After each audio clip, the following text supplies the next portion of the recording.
മഹ്ദിമാവ് പുറത്തു വരുന്ന കാത്തിരിപ്പിലാണ് മുസ്ലിം ലോകം. പക്ഷെ കാത്തിരിക്കണോ? മഹ്ദിമാവ് വരും. പക്ഷേ അറബ് രാജ്യങ്ങളുടെ അധികാരം നഷ്ടപ്പെടാതെ മഹ്ദി പുറത്തു വരികയില്ലെന്ന് മുഹമ്മദ് മുസ്തഫ. അറബ് ലോകത്തൊരു വൻ യുദ്ധമുണ്ടാകും. എന്താണ് യുദ്ധം എന്ന് പറഞ്ഞാൽ ചെവിടടക്കുന്ന യുദ്ധമായിരിക്കും, കണ്ണ് കാണാത്ത യുദ്ധമായിരിക്കും. ആ യുദ്ധം ഇറാനിൽ നിന്ന് ആരംഭിക്കും. ഇറാനുമായി ലോകശക്തികൾ യുദ്ധം ചെയ്യും. എഴുതി വെച്ചോ. നിങ്ങൾ ആരാ? നിങ്ങൾ ഏത് സംഘടനയുടെ ചാരനാണ്? ഞാനൊരു സംഘടനയുടെയും ചാരനല്ലടാ. മുത്തുനബി പറഞ്ഞതാണ്. നിങ്ങൾ സത്യം കേട്ടോളൂ, ഞങ്ങൾക്ക് ഞാൻ അല്പം പറഞ്ഞുതരാം. ഒരു 10 കൊല്ലം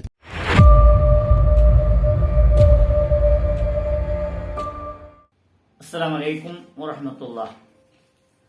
പ്രിയമുള്ളവരെ, ഇവിടെ ഇറാനിൽ യുദ്ധം നടന്നു. അങ്ങോട്ടും ഇങ്ങോട്ടും യുദ്ധം നടക്കലോടുകൂടെ അവിടുത്തെ നല്ല കരുത്തുള്ള ഭരണാധികാരി അദ്ദേഹത്തിന്റെ അധികാരവും അവസാനിച്ചു, അദ്ദേഹത്തിന്റെ ജീവനും അവസാനിച്ചു. ആ വ്യക്തിയാണ് കണ്ടോൾ.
ബഹുമാനമുള്ളവരെ, ഈ മരണവാർത്ത അത് ആരതാണെങ്കിലും കേൾക്കുമ്പോൾ സന്തോഷിക്കുന്നവർ വിഡ്ഢികളാണ് എന്നാണ് പറയേണ്ടത്.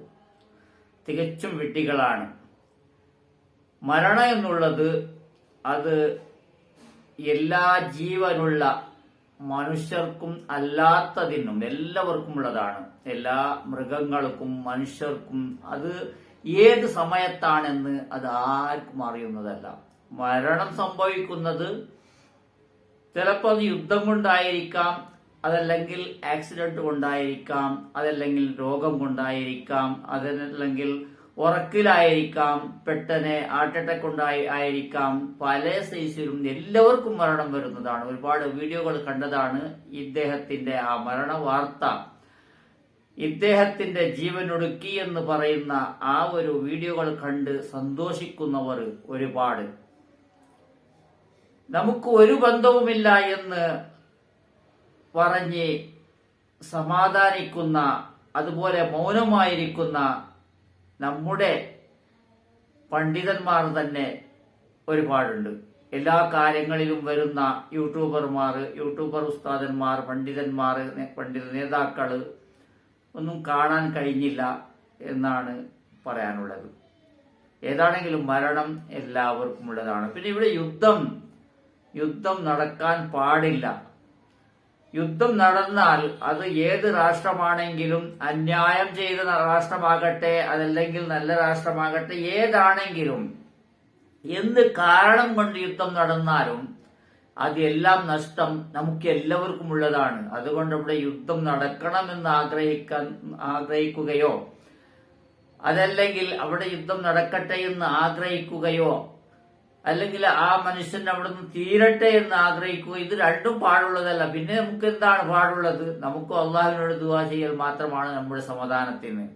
പിന്നെ ഇവിടെ സംഭവിക്കുന്നത് അള്ളാഹുവിന്റെ വിധി, അതുപോലെ ഖുർആനിൽ വന്നതും അതുപോലെ നബി സല്ലല്ലാഹു അലൈഹി വസല്ലമ തങ്ങൾ പറഞ്ഞ ഹദീസുകൾ, അത് മാത്രമാണ് ഇവിടെ അവസാന കാലത്ത് എല്ലാ കാലത്തും പുലർന്നു കൊണ്ടുവരുന്നത്. അതാണ് ബഹുമാനപ്പെട്ട നമ്മുടെ റഹ്മത്തുള്ള കാസിമി പറഞ്ഞത്. മൊത്തത്തിൽ നമ്മൾ മനസ്സിലാക്കേണ്ടത് എവിടെയെല്ലാം എന്തെല്ലാം സംഭവങ്ങൾ നടക്കുന്നു, കൊലകൾ നടക്കുന്നു, വധിക്കപ്പെടുന്നു, പല സംഗതികളും നടക്കുന്നു, എല്ലാം അള്ളാഹുവിന്റെ വിധിയാണ്. നമുക്ക് സമാധാനിക്കാനുള്ളത് ദുആ മാത്രമാണ്. പിന്നെ എവിടെ എന്ത് നടന്നാലും, ലോകത്തിന്റെ ഏത് മൂലയിൽ നടന്നാലും, നമ്മുടെ സഹോദരന്മാരായ മുസ്ലിമീങ്ങളും അമുസ്ലിമീങ്ങളും എല്ലാവരും, ഇന്ത്യയിൽ നിന്ന് പോയ ഒരുപാട് ആൾക്കാരില്ലേ, എല്ലാ സൗദി കൺട്രികളിലും ഇല്ലേ. അതുകൊണ്ട് എവിടെ എന്ത് നടന്നാലും നമ്മൾ ദുആ ചെയ്യണം. നടക്കാതിരിക്കട്ടെ, അവർ വിഷമത്തിലായാൽ, ഇവിടെ ദാരിദ്ര്യമുണ്ടായാൽ ആർക്കാണ് പ്രയോജനം? ഒരു പ്രയോജനവുമില്ല. ഇത്ര സ്ഥാപനങ്ങൾ എല്ലാം കെട്ടപ്പെട്ടതും നടത്തി വരുന്നതും എല്ലാം ഇവിടെ നല്ല അധ്വാനിക്കുന്നവരെ, ഗൾഫ് രാഷ്ട്രത്തിൽ പോയി പ്രത്യേകിച്ച് അധ്വാനിക്കുന്നവരാണ്. പ്രത്യേകിച്ച് നമ്മൾ പറയേണ്ടത് ഗൾഫ് രാഷ്ട്രങ്ങളിൽ പോയി അധ്വാനിക്കുന്നവർ, അവരെ കാണുമ്പോഴാണ് അവർ ഇങ്ങോട്ട് എന്തെങ്കിലും അയച്ചു തരുന്നതും. അതുകൊണ്ടാണ് നമ്മുടെ സ്ഥാപനങ്ങളും നമുക്ക് ഒരു വേദനയുമില്ലാത്ത, ഒരു കഷ്ടപ്പെടാത്ത നമ്മുടെ എല്ലാ സമയത്തിലുള്ള ഭക്ഷണവും അതുപോലെ എല്ലാ കാര്യങ്ങളും കഴിഞ്ഞു പോകുന്നത്. അതുകൊണ്ടാണെന്ന് കരുതിയാൽ എവിടെ ഏത് മുക്കുമൂലയിലും എന്തുണ്ടായാലും നമ്മൾ വിഷമിക്കണം, സന്തോഷിക്കലല്ല, സമാധാനിക്കലല്ല, നമുക്കൊരു ബന്ധവുമില്ല എന്ന് ചുമ്മാ ഇരിക്കലല്ല.